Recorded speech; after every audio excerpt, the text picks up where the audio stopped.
You wake up one morning, swing your legs over the side of the bed, and pause.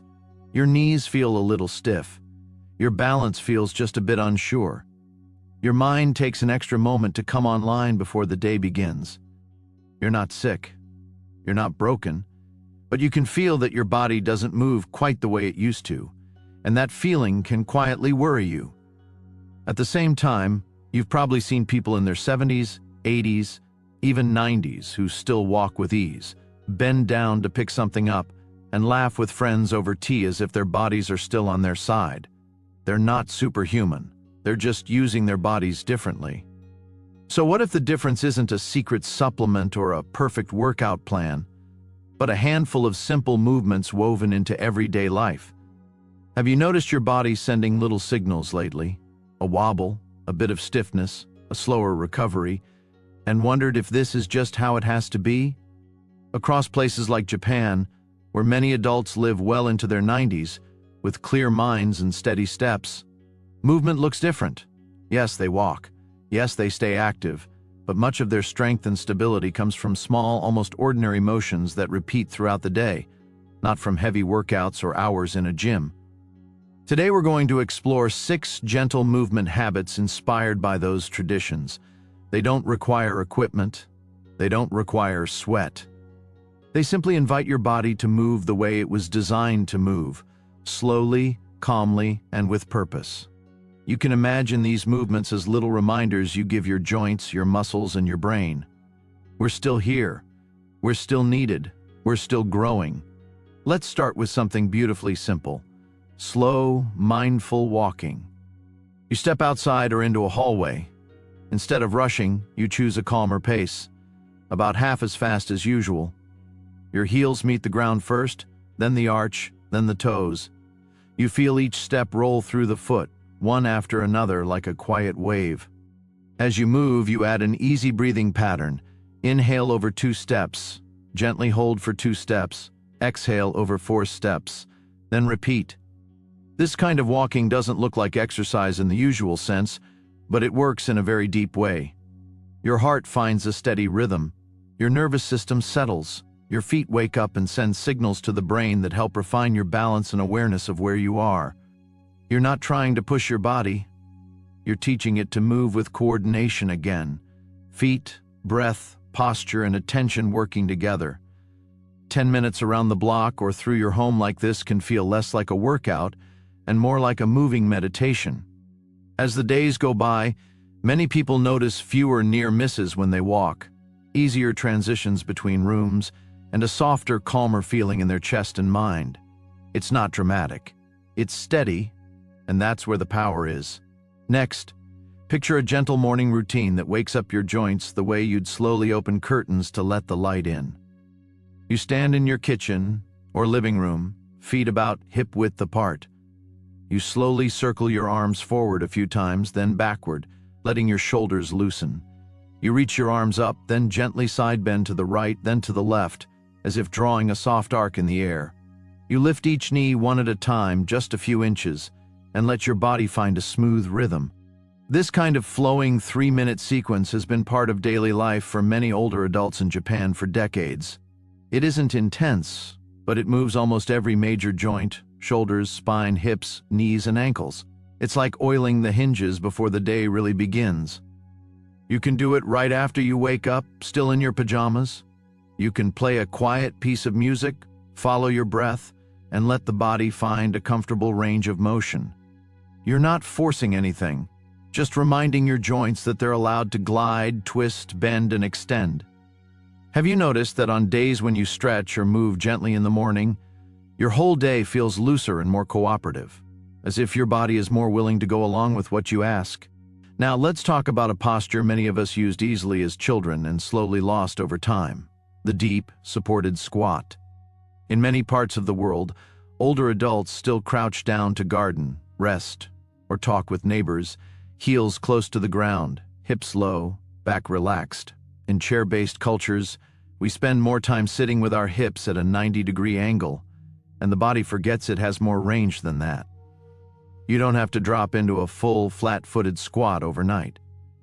You can start by holding the back of a sturdy chair or placing your hands on a countertop. You bend your knees and lower your hips just as far as feels safe, keeping your heels grounded as much as possible, then slowly rise back up. Over time, this simple movement helps open the hips, strengthen the thighs and glutes, and keep the ankles more mobile.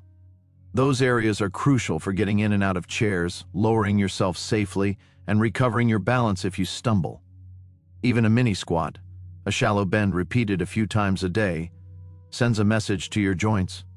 We still move like this. We still know how to bend and rise. From there, we add another quiet but powerful tool, single leg balance. You stand near a counter or the back of a chair, something you can hold if you need to. You plant one foot firmly on the floor and gently lift the other a couple of inches, just enough that it no longer carries your weight.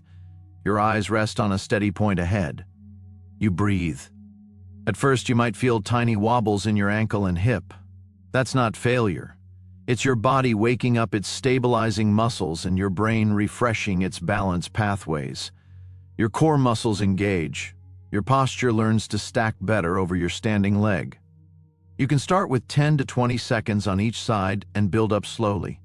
Some people like to do this while brushing their teeth or waiting for the kettle to boil, everyday moments quietly becoming longevity training. It's easy to underestimate how important this is. But balance isn't just about not falling.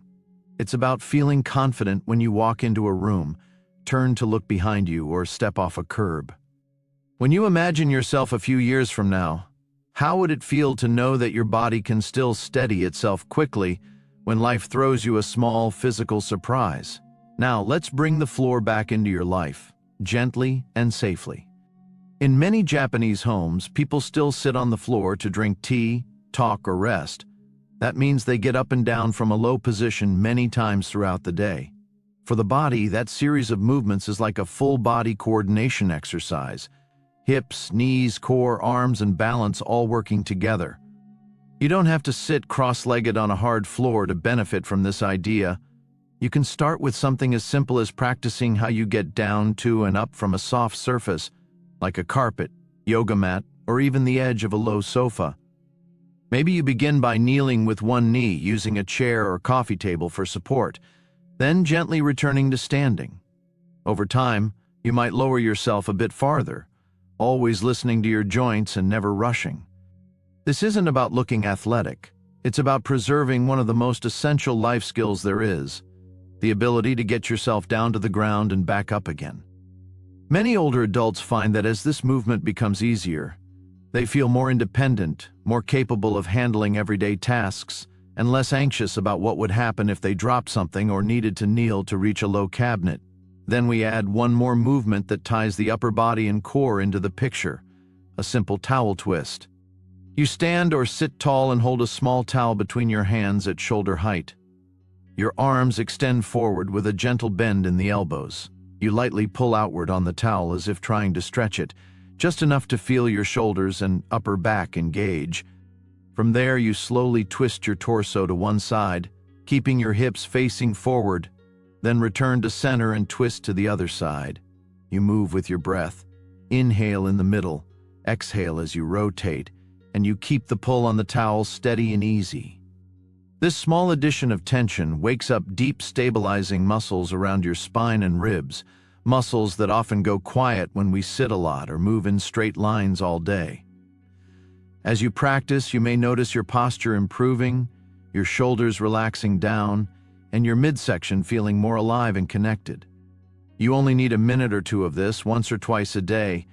It can become a gentle reset for your body, a way to remind your torso and brain that twisting, stabilizing, and aligning are still part of your movement vocabulary.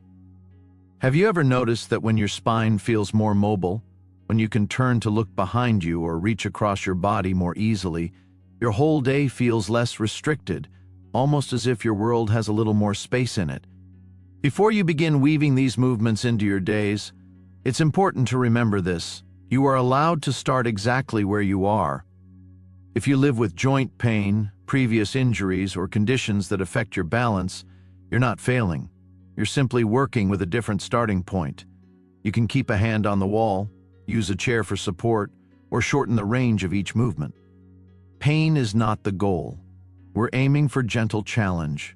The feeling that your body is working a little, waking up, and then recovering well. If you have questions about what's safe for you, talk with your doctor or a physical therapist and let them know you'd like to add more gentle movement into your routine. You can even share some of these ideas and adapt them together. Now, imagine how these 6 habits could quietly fit into an ordinary day. You begin with a short, slow walk in your hallway, in your yard, or down the block, letting your breath and feet find a calm rhythm. You follow it with a few minutes of easy arm circles, side bends, and knee lifts to open the hinges of your joints. Later, while you brush your teeth or wait for the kettle, you practice a bit of single leg balance, 1 foot at a time.